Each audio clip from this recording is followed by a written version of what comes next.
So yung nga sa mga kutya, today is another day. So it's been a while no, ngayon is month of May na napakabilis ang panahon at ng oras. Anyway, no, sa video na ito, no, gusto ko lang talaga i-share sa inyo dito sa vlog ko na ito dahil nahihirapan talaga akong pumili dito sa dalawang klaseng gitara na ito ng mga kutya ko. Okay, ito'y inapagplanuhan ko pa lang naman at hindi naman sa nagmamadali ako, no, kasi syempre kabataan at estudyante pa lang naman ako at mahirap pa kapag ipon ng pera, andyan din naman ang gig, may silent or anything else pa man naman. Ito ko ba, advance talaga ako na mag-isip na makapaghanap na ako ng gantong style ng gitara or model, no, para at least ay okay na. Nitong mga nakaraang araw, nagtitingin kasi ako sa marketplace ng mga second hand na gitara. Bibila na lamang siya ng mga kutya. Sa gitara na ipapakita ko sa inyo, although na pinapanood ko lang sa YouTube, no, kumbaga ito yung mga reviews, magandang klase din to, no. Dalawa yung ipapakita ko sa inyo. Parehas din naman ng model, pero yung specs or yung mga nakalagay ng mga pickups and yung mga paman ay talagang nahihirapan ako ng mga kutya. Kumbaga yung gitara ko, which is dalawa na, no. So isang Les Paul, yung Les Paul ko almost 6 years na sa akin yan, no. Nung nakaraang buwan lamang yung Stratocaster na ligaya, pero wala dito sa bahay at pinaset up ko sa DYGS, no, para maganda na yung tunog at kukunin ko na lamang doon mga kutya kasi alam kong tapos na yung siguro. Yung ipapakita ko sa inyo at ito yung pangatlong favorite kong model or shape ng gitara, which is ang Telecaster. So, Telecaster kasi napakaganda ng tunog niya. Dalawang pickups lamang yun mga kutya, single cut lang siya. Pero yung tunog niya, grabe no mga kutya. Kasi nai-influencean ako sa mga ibang gitarista na nagagamit ng Telecaster. Una na dyan kay Moog Station kasi napapanood ko sa mga videos niya. Napakaganda ng tunog niya sa Telecaster na Fender. Si Tom Morello, yun, ng Rage Against the Machine. Siya yung talagang kauna-unahan ko ata na nag-Telecaster. Pero basta yun na yun. Ipapakita ko sa inyo kung ano ba yung pinagpipilian ko na Telecaster ng mga kutya. Kaya nahihirapan talaga ako ng mga kutya. So, yun. I-rear camera natin ito ng mga kutya. Kaya let's go. So yun mga kutya, nandito na tayo sa laptop ko ng mga kutya. So ito yung pinapanood ko, which is itong review ng J-Craft Vintage Series T3. Ito yung sa 2020 or pandemic days na J-Craft. So yung headstock pa nito ay yung mala Fender style ng mga kutya. So nag-review nito is Sir Makoy Portado. Yan. So shoutout kay Sir Makoy, gitarista ni Sir TJ. Then yung isa naman, which is itong J-Craft T3 VM, nag-review nito ay si Sir Perf De Castro. Yan. So shoutout kay Sir Perf De Castro. Ito yung pinagpipilian ko na Telecaster. Ano niya, neck nito ay maple, tapos yung isa naman ay rosewood. At yung maganda nito ay yung headstock ay mala Fender. Ito sa T3 VM, malapit-lapit na rin siya ng konti pero may pagkatilosan dito.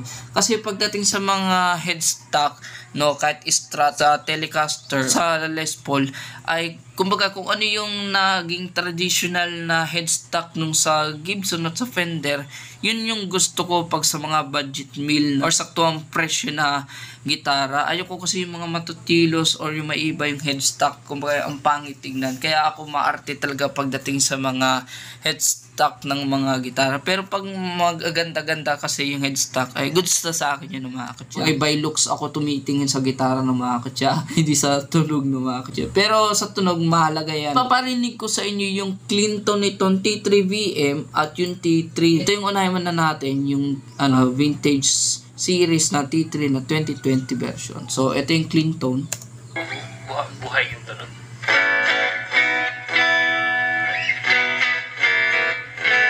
So, wow. Doon pa lang, sa neck position pa lang, panalo ka na doon sa pickups na to. And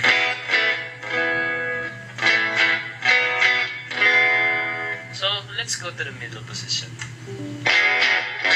Wow.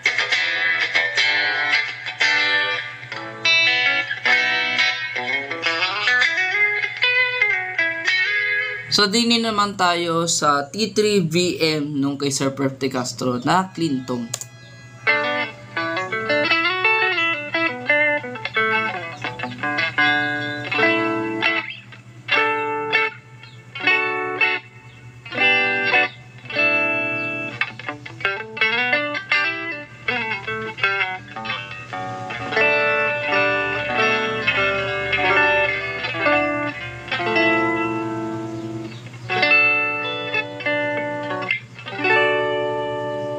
And last mga katya ay dako naman tayo dun sa dirt or sa mga distortion o mabibigat na tunog sa mga Telecaster nito mga katya.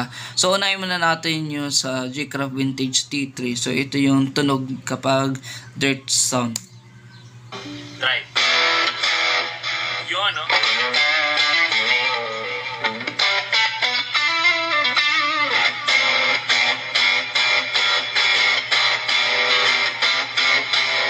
Yan, no?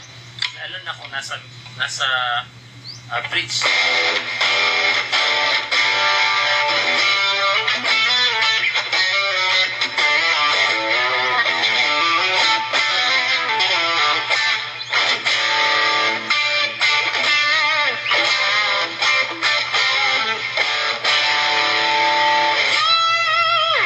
So dito naman tayo sa T3VM na which is yun sa dirt sound no kay Sir Perf de Castro.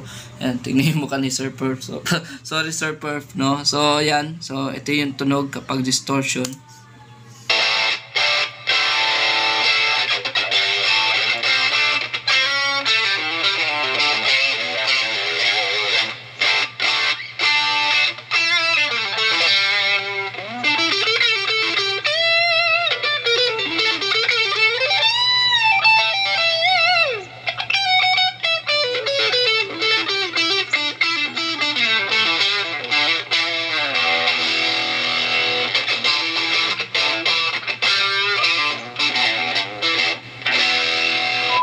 So napakinggan nyo naman yung tunog nun sa J-Craft T3 at yung J-Craft T3 VM. Unahin natin dun sa clean. Clean nung J-Craft T3, nakuha niya yung loob ko. Maganda yung tunog kasi nandun yung classic tones ng mga katya. Then pagdating naman sa distortion or sa mga crunch na tunog, kuwang-kuwa din na parang nandun yung classic tone nung sa T3, yung sa ni-review ni Sir Makoy Portado ng mga katya. Good sa akin yung tunog. Then dito naman sa J-Craft na T3VM na ni-review ni Sir Perf de Castro, solid tone siya ng mga katya para sa akin. Sa clean, gusto sa akin kasi nakukuha niya din talaga yung loob ko do sa T3VM na yon. Then pagdating naman dun sa crunch, talaga grabe. No, kung makikita nyo lang yung reaction ni Sir Perf de Castro, talagang napatawa siya dahil sa ang ganda ng tunog, heavier gain daw sabi niya no mga katya. Kasi pagpilihan ko talaga SX na Telecaster na ganyan ang itsura. Kaso may nakikita naman ako sa marketplace, kaso nga lang parang yung iba may mga fake no ba kasi sira may mga malalayong place kasi kung bagay pupunta ako na Marikina by this June no at gusto ko lang talaga makapag-ipon ng pera para makabili ng gitara pero amplifier daw talaga dapat pero mas nakukuha talaga yung loob ko doon sa gitara kaya gitara siguro I don't think so. Yun, hirap na hirap talagang pumili dito sa dalawang gitara na ito sa T3VM at yung sa T3 no mga katya o kaya sa SX. So may nakakausap naman ako ng mga nagbebenta ng T3VM at yung T3. So kung alin man sa dalawa kung anong mas gusto ko ng mga katya pati rin sa SX mga katya. Siguro yung sa SX ay next na video na lang natin ipaparinig ko sa inyo kung ano yung nagustuhan ko doon sa tunog na yun. Yun lamang naman yung video ko dito no and hope na nagustuhan ninyo. Alam ko naman na ganyan din nararanasan ninyo bilang isang gitarista, mahihirapan tayo sa pagpili kahit sa mga pedals din or something else pa man mga katya na gamit natin sa gitara kaya yun. So comment na lang kayo dito sa video na ito kung ano ba mas maganda sa dalawa or sa tatlong gitara na pinagpipili ko kung J-Craft T3VM or yung J-Craft T3 or kaya yung SX. Ilaman ng mga katya dito ko natapusin itong vlog ko na ito. Kung nagustuhan nyo itong video, like and follow and subscribe lang kayo sa aking YouTube channel, King Chat TV. Hit the notification bell para updated kayo sa mga upcoming videos ko ng mga katya. Kaya ciao, peace, ingat pala, keep safe and God bless us all mga katya. Yun lamang.